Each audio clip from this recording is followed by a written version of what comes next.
Adapun anggotanya yaitu Saya Anggi Pratiwi Ismail dengan NIM 240 70 150 20 71. dan perkenalkan nama saya Andi Nabila Marham dengan NIM 240 701 502 051. Dan saya Ria Malia dengan NIM 240 71 50 20 95. Nah, pada kesempatan kali ini, kelompok kami akan menjelaskan sejarah dari aliran pemikiran behaviorisme dan menyebutkan tokoh-tokoh beserta dengan kontribusinya, juga dengan kritik yang ada pada aliran tersebut. Nah, sebelum kita masuk ke sejarahnya, kita harus mengetahui lebih dulu apa sih behaviorisme itu. Behaviorisme merupakan aliran pemikiran psikologi yang fokus pada perilaku dan menekankan pada bagaimana stimulus-stimulus yang ada di luar diri manusia membentuk perilaku melalui proses belajar. Nah, kita masuk pada sejarahnya. Behaviorisme muncul di awal tahun 1900-an yang dipelopori oleh John B. Watson yang mempubliskan jurnal yang berjudul Psychology as the Behavior Views It pada tahun 1913.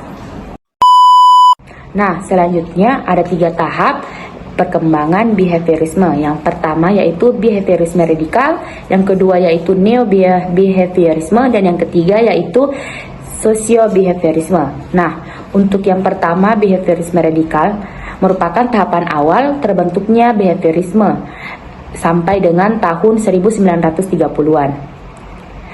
Di tahapan ini, behaviorisme hanya fokus pada perilaku yang dapat diamati dan menghindari pembahasan tentang kondisi mental. Nah, untuk yang kedua yaitu neo-behaviorisme. Tahapan ini bersumber dari gagasan Tolman, Hull, dan Skinner. Pada tahun 1930 hingga 1660-an, di tahapan ini sudah ada pengaruh logikal positivism. Pandangan yang sudah ada mengakui adanya 2 jenis sains, yaitu sains empiris dan sains rasio. Nah, untuk yang tahap ketiga, sosio-behaviorisme, tahapan ini digagas oleh Albert Bandura dan Rother pada tahun 1960 hingga 1960-an. Ini saya akan menjelaskan beberapa tokoh penting sebagai pendiri behaviorisme. Adapun yang pertama adalah pendiri behaviorisme yaitu J.B. Watson. J.B. Watson mendeklarasikan behaviorisme pada tahun 1913. Namun, adapun beberapa tokoh lain yang merupakan pendiri behaviorisme yaitu Pavlov, Watson, Bechterew, dan Thorndike, yang dimana teori mereka bisa dikategorikan sebagai lebih fokus pada perilaku yang dapat diamati, menghindari pembahasan mengenai kondisi mental, dan menggunakan metode eksperimen sebagai cara untuk melakukan penelitian perilaku. Baik, adapun tokoh yang kedua adalah Ivan Petrovich Pavlov, yang dimana merupakan salah satu tokoh awal dalam behaviorisme. Ia terkenal dengan classical conditioning. Adapun kontribusi di dalam sejarah aliran psikologi behaviorisme yaitu penelitiannya yang terkenal adalah dengan menggunakan seekor anjing.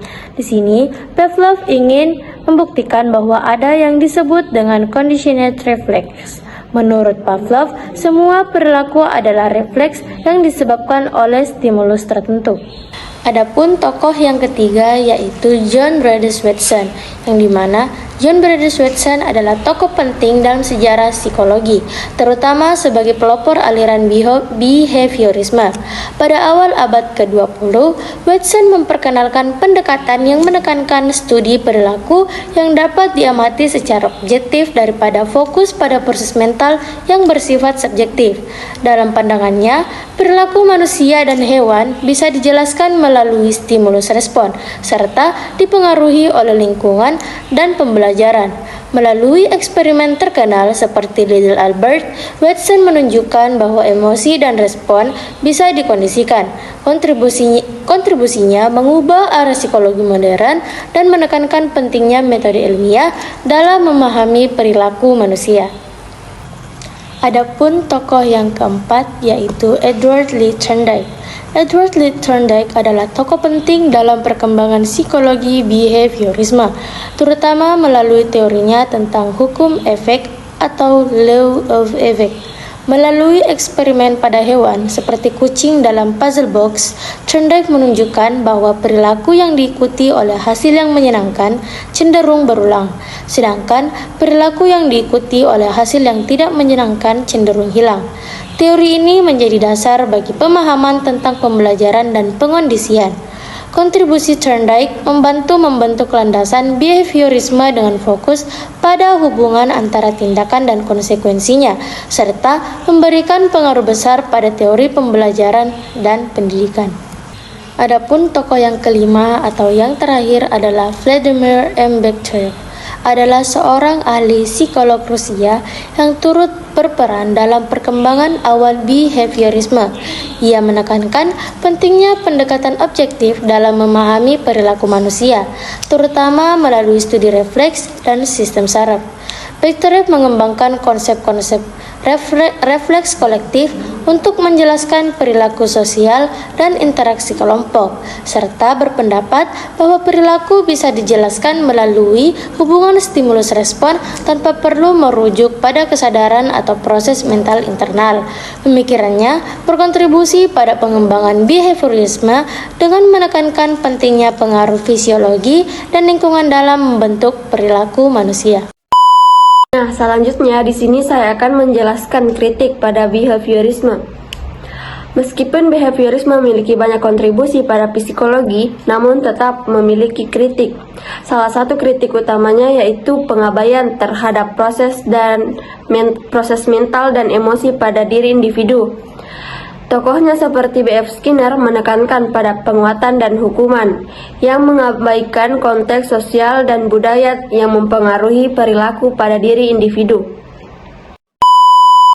Nah, pendekatan ini juga bersifat deterministik yang dianggap ditentukan oleh stimulus dan respon dan mengesampingkan konsep kebebasan dan pilihan individu. Selain itu, behaviorisme kesulitan dalam menjelaskan perilaku kreatif dan inovatif pada diri individu. Penelitian ini dianggap terlalu terbatas, lebih fokus pada eksperimen laboratorium. Nah, yang terakhir itu kurangnya perhatian pada perkembangan individu sepanjang hidup, yang membuat teori ini tidak dapat menjelaskan bagaimana pengalaman hidup membentuk perilaku. Meskipun behaviorisme memiliki nilai penting, pendekatan ini tidak dianggap sebagai salah satu cara untuk membentuk perilaku manusia secara keseluruhan.